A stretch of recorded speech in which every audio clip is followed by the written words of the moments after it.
I heard about the Starter for Six programme through the Highlands and Islands Enterprise and went onto their website to find out more, applied online, and that's how it began.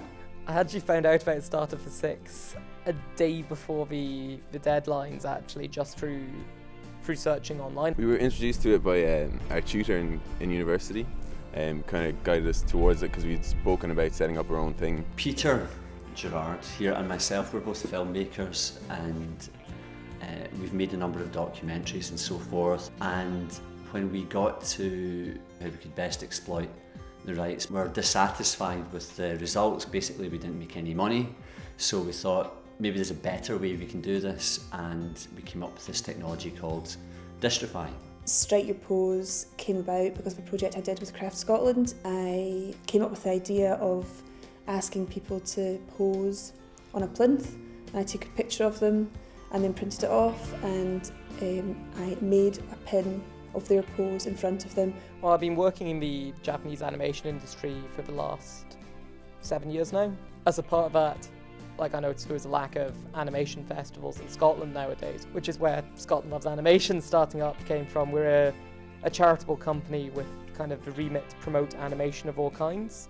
We sort of saw architecture as being a sort of unapproachable profession for the client, and we wanted to make it more approachable, and that's where the sort of ice cream van came from, making it a easy on-street level approach to speak to clients and speak to communities. I set up a company called Luminous Edge Limited about 6 months ago to commercialise an idea for a music stand for children. Music stand is called Presto, and it's the first pop-up music stand. I'm a designer based in Kirkwall, Orkney. I design surface textiles and clothing and accessories, which I produce in collaboration with fair trade groups in Bangladesh and Kenya. Starter for Six is very innovative. Through each week that we were on it, you really get a sense from, say, previous participants and so forth of how they are now working within the market, and you can see the progress. So it's this kind of very live feeling to what's going on. The training was built really for people who don't like doing paperwork. It was for people like making and doing things. It was really creative in every aspect of the course. It's got more of a flair, and it really is tailored towards creative businesses. Starter for Six is completely innovative. There's nothing which offers such an opportunity for people across sectors.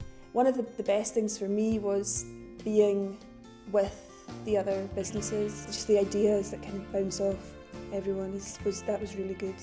You know, discussing your idea with other people and then them giving you their input back.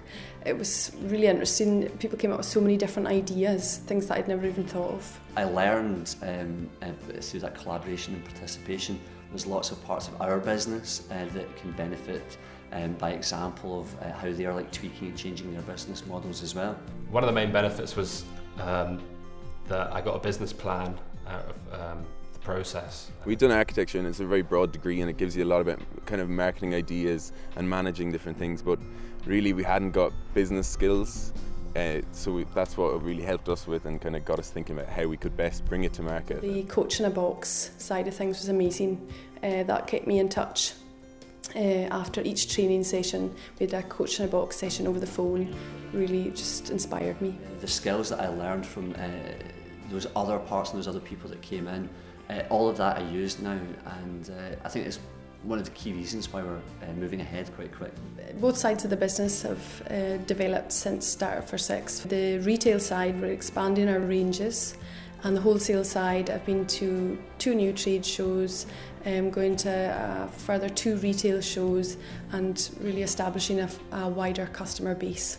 We're looking at investment funding for a new project, which is a number I've never seen before, and it's probably enough to buy a house, but that's good news. I've done a trade show and went to the RSAMD in Glasgow, showed some of my prototypes and got some really great feedback, which kind of confirmed my initial thoughts about the market for my product. I suppose I left with confidence in my business. And I was lucky enough to be awarded £3,000 to put towards the trade show and travel to the trade show. I don't know if I would have gone if I hadn't received that, and through that trade show I then went to Tokyo as well, so it's been amazing. It's every day is kind of, there could be a new project that opens up and we'll get an email or we'll contact someone over Twitter or Facebook or something and it'll lead to a new project, and things kind of have started to come in more regularly. We are noticing it picking up and we're realising it's getting a lot harder work. Yeah. So.